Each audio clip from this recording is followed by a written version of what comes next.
जी sir आ रही है। Okay बेटा, बिस्मिल्लाहिर्रहमानिर्रहीम। दोबारा स्टार्ट करते हैं बेटा। तो लास्ट क्लास के अंदर बेटा हम अभी डिस्कस कर रहे थे फॉर्म्स ऑफ लैंडिंग, जिसके अंदर मैंने आप लोगों को थोड़ा सा गाइड किया अबाउट कैश फाइनेंस कि कैश फाइनेंस क्या होता है और कैश फाइनेंस किस तरह से डील किया जाता है। जी बेटा, any question regarding the cash finance facility? Okay, overdraft बेटा द सेकंड मेथड। अब इसके बारे में थोड़ा सा मैंने आपको पहले गाइड कर भी दिया है, लेकिन चलिए मैं आप थोड़ा सा दोबारा बता देता हूँ आपको कि ओवरड्राफ्ट बेटा क्या होता है। ओवरड्राफ्ट के अंदर फॉर एग्जांपल बैंक ने बेटा आपको एक फैसिलिटी दी है कि आप मैक्सिमम जो है वो 1.5 लाख रुपया यूटिलाइज कर सकते हैं। अब क्रेडिट कार्ड की एग्जांपल ले लें कि उसमें मेरी लिमिट जो है वो 1.5 लाख रुपए की है, लेकिन किसी महीने मैंने 1.5 लाख की बजाय जो शॉपिंग है मेरी वो 2.25 लाख या 3 लाख रुपए की होगी। अब वो जो एक्स्ट्रा 50,000 है ये बैंक आपको फैसिलिटी देगा डेफिनेटली कि जी इतनी फैसिलिटी आपको दी जा सकती है ओवरड्राफ्ट के ऊपर। तो वो जो एक्स्ट्रा फैसिलिटी आपको प्रोवाइड की जाएगी दैट इज कॉल्ड ओवरड्राफ्ट। वो फ्री में नहीं मिलेगी बेटा डेफिनेटली आपको, उसके ऊपर भी आपको जो है वो इंटरेस्ट पे करना पड़ेगा। जिस तरह मैं इसकी रिसेंट एग्जांपल देता हूँ, लास्ट मंथ मैंने अपने सिल्क बैंक का जो मेरे पास क्रेडिट कार्ड था उसके ऊपर मैंने एक एसी परचेज किया था। उस एसी की शायद आई थिंक प्राइस जो थी वो 85,000 के करीब थी और जो कार्ड के ऊपर जो पैसे थे वो तकरीबन 70,000 के करीब मेरे पास पड़े हुए थे, बाकी मैं यूटिलाइज कर चुका था पहले। अब जब मैंने इसको कार्ड को स्वैप किया तो वो स्वैप हो गया, हालांकि होना नहीं चाहिए था क्योंकि उसमें 70,000 पड़ा हुआ था। लेकिन जो बाकी अमाउंट है -15,000 के ऊपर मेरा बिल बन के आया, तो -15,000 लिमिट हो गई है। -15,000 का मतलब है कि वो 15,000 रुपये अब मजीद आपने इसके ऊपर पे करना है। ओवरड्राफ्ट में बेटा ये फैसिलिटी होती है कि बैंक जो है आपको लिमिट से ज्यादा फैसिलिटी देता है कि आप इससे ज्यादा जो है वो इसको यूटिलाइज कर सकते हैं। अब जो मैंने आपको इसके ऊपर कैश फाइनेंस की एग्जांपल दी थी, अब अगर उसमें क्रेडिट कार्ड उसके अंदर जो 2 लाख रुपया मुझे बैंक ने रखवाया हुआ है तो मैं 2 लाख से ज्यादा इस्तेमाल नहीं कर सकता उसको, यानी मैक्सिमम जो लिमिट है उसकी 2 लाख थी जो मैंने ली हुई है। अब अगर फॉर एग्जांपल मैं 2,10,000 इस्तेमाल करना चाहता हूँ तो वो 10,000 से मेरा कार्ड स्वैप नहीं होगा। लेकिन क्रेडिट कार्ड के अंदर ये ऑप्शन बैंक देता है कि आप ओवरड्राफ्ट कर सकते हैं और डिपेंड करता है लिमिट टू लिमिट, जितना बड़ा कार्ड होगा लिमिट की कार्ड होगा उतनी ज्यादा ओवरड्राफ्ट की फैसिलिटी भी होगी। अब देखें, the borrowing customer is an advantage position in overdraft because he has to pay service charges only in the balance of outstanding against him। तो जितना भी बेटा उसका पास आउटस्टैंडिंग बैलेंस होता है उसके ऊपर उसको सर्विसेज चार्जेस भी पे करने होते हैं, और ये बैंक ये आप एक अच्छी फैसिलिटी है आपके लिए, आप ओवरड्राफ्ट के जरिए भी जो है वो पैसा यूटिलाइज कर सकते हैं।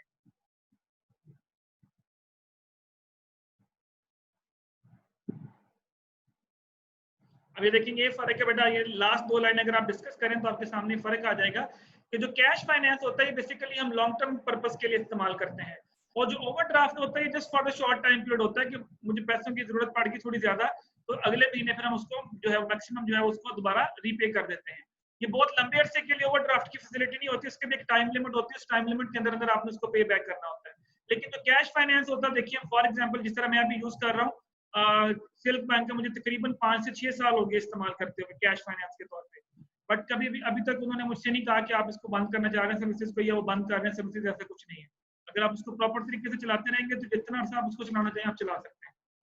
और याद रखिएगा बेटा, जितनी आपकी क्रेडिबिलिटी बैंक्स के अंदर अच्छी होती जाएगी आपकी ये लिमिट्स भी इंक्रीज होती जाएंगी और आपकी फैसिलिटेशन में भी इजाफा होता जाएगा। जिस तरह आप एक क्रेडिट कार्ड इस्तेमाल करते हैं, फॉर एग्जांपल आपकी लिमिट थी 50,000, आप उसको प्रॉपर तरीके से इस्तेमाल करते हैं, टाइमली पेमेंट करते हैं, कुछ अर्से बाद 6 महीने 7 महीने बाद बैंक खुद आपको कॉल करता है कि जी आप हमारे एक अच्छे कस्टमर हैं, आप प्रॉपर पेमेंट भी करते हैं टाइमली, तो आपकी हम फैसिलिटी बढ़ा देते हैं। तो मैं भी 50,000 की बजाय वो आपकी लिमिट 1 लाख कर दें, 75,000 कर दें, डिपेंड करता है कि आपकी क्रेडिट वर्दिनेस के ऊपर और आपकी जो सैलरी है उसके ऊपर डिपेंड करता है कि कितनी आपको ऑप्शन जो है वो मजीद प्रोवाइड करते हैं। ठीक हो गया बेटा? ओके, लोन बेटा थर्ड वन सिंपल है बेटा, लोन के जरिए आप पैसे ले सकते हैं। जिस तरह अक्सर हम लोन लेते हैं कि आप बैंक के पास फिक्स इंटरेस्ट के ऊपर भी लोन ले सकते हैं जो आपने विद इन टाइम पर पे बैक करना होता है। It's a very simple thing. इसके अंदर आपकी फिर वो अगेन वही वाले आ जाते हैं कि आपने थ्रू जो है वो प्लेजिंग के जरिए लोन लिया या विदाउट प्लेजिंग लोन लिया है। देखिए बेटा, बैंक की कोशिश होती है कि जब बैंक लोन देता है उसकी ये कोशिश होती है कि वो रिस्क फेस ना करना पड़े। तो बैंक ये कोशिश करता है कि अगर आपको लोन दिए जाए तो वो सिक्योर लोन दिए जाए ताकि बैंक किसी किस्म का रिस्क फेस ना करे। ओके जी, purchase and discounts off bill, ये भी बेटा एक फैसिलिटी है। जिस तरह आप जो होते हैं बिल पहले भी पढ़ चुके हैं, बिल को डिस्काउंट करवाया जा सकता है अगर आपको पैसे की जरूरत पड़ गई है वक्त से पहले। फॉर एग्जांपल 3 महीने के बाद आपको पेमेंट मिलनी है लेकिन आपको पैसों की आज जरूरत पड़ गई है, तो आप क्या करते हैं, बैंक के पास जाते हैं और अपना बिल जो है उसको डिस्काउंट करवा लेते हैं। तो ये हम पहले भी डिस्कस कर चुके हैं कि बैंक आपको फुल पे नहीं करेगा, डेफिनेटली बैंक जो है उसके ऊपर कुछ ना कुछ अपने पैसे काटेगा और उसके बाद बाकी जो पैसे हैं वो आपको प्रोवाइड किए जा सकते हैं, इसके जरिए भी आप पैसा जनरेट वहां से कर सकते हैं बैंक के।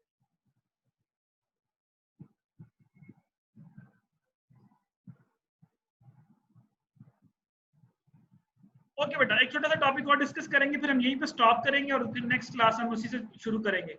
देखिए बेटा, बैंक लोन एंड एडवांसेस, जो बैंक आपको लोन प्रोवाइड करता है या एडवांसेस, जिस तरह मैंने एडवांस लिया हुआ एडवांसेस देता है आपको, उसके लिए बैंक को कुछ ना कुछ प्रिंसिपल्स फॉलो करने पड़ते हैं। जिस तरह अगर आपको याद हो तो मैंने आपको इन्वेस्टमेंट के रूल पढ़ाए थे कि जब भी आपने किसी जगह पे इन्वेस्ट करना है तो आपने जो इन्वेस्टमेंट है उसके रूल्स को फॉलो करना है। कौन कौन से रूल्स है वैसे वो, अगर याद हो आप लोगों को, कि जब भी आपने पैसा इन्वेस्ट करना है?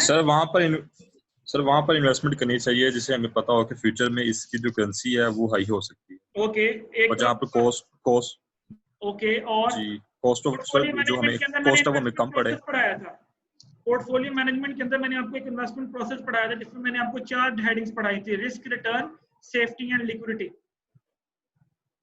वहां इन्वेस्ट करना चाहिए जहाँ पे रिस्क कम हो, वहां इन्वेस्ट करना चाहिए जहाँ पे रिटर्न मिलने के चांसेस ज्यादा हो, वहां इन्वेस्ट करना चाहिए जहाँ पे आपका पैसा सेव हो। याद आया कुछ?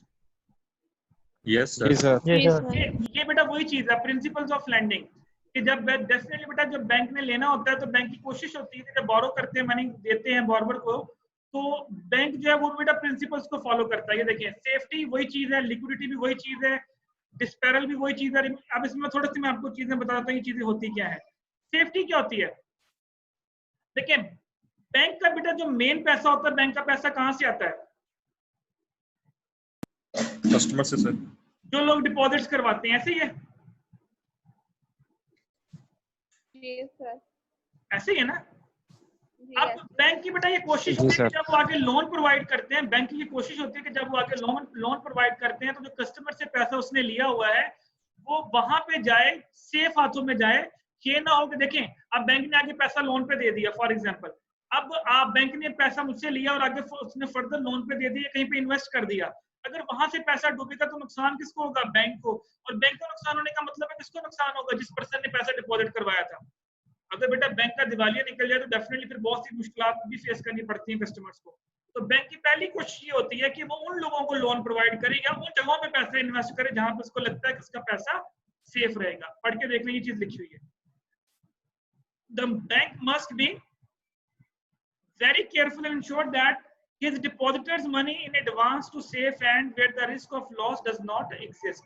उसकी कोशिश होती है कि पैसा वहां पे जाए जहां पे चांसेस ऑफ लॉस, देखिए बेटा रिस्क जीरो तो नहीं हो सकता, चांसेस ऑफ लॉस कम से कम हो।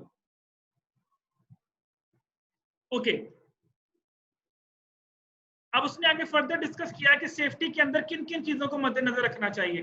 ओके बेटा, character, borrower's characters indicate his intentions to repay the advance। Simple बेटा, जो पर्सन आपसे लेने के लिए आ रहा है उसकी करेक्टर को आप ले लें, क्रेडिट वर्दीनेस ले लें, यानी आप उसकी रेपुटेशन ले लें कि जिस बंदे को आप लोन दे रहे हैं, अब आपने सेफ्टी की तरफ जाना, जिस बंदे को आप लोन दे रहे हैं उसकी क्रेडिट वर्दीनेस कैसी है, उसके पास। देखिए, मैं फॉर एग्जांपल मैं क्रेडिट कार्ड के लिए अप्लाई करता हूं तो बैंक डेफिनेटली मुझे क्रेडिट कार्ड ऑफर करने से पहले क्या करेगा?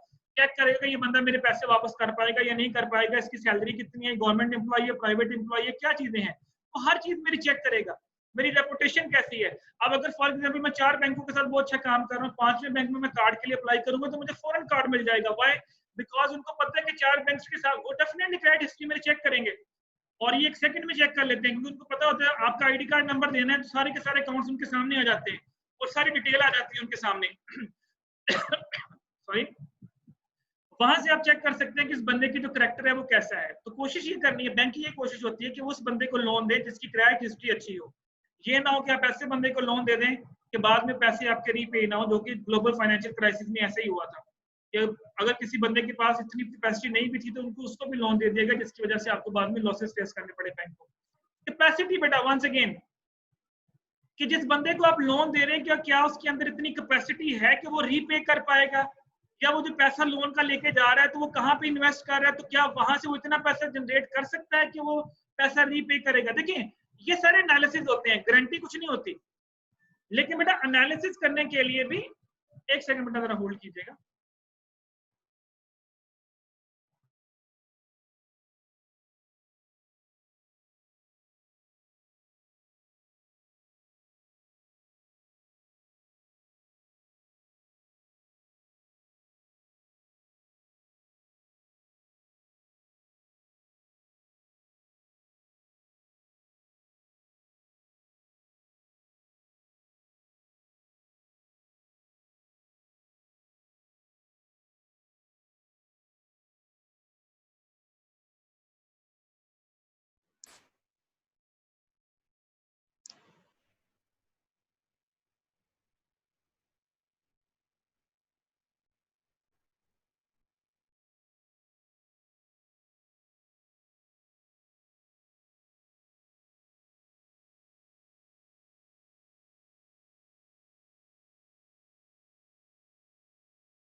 बेटा।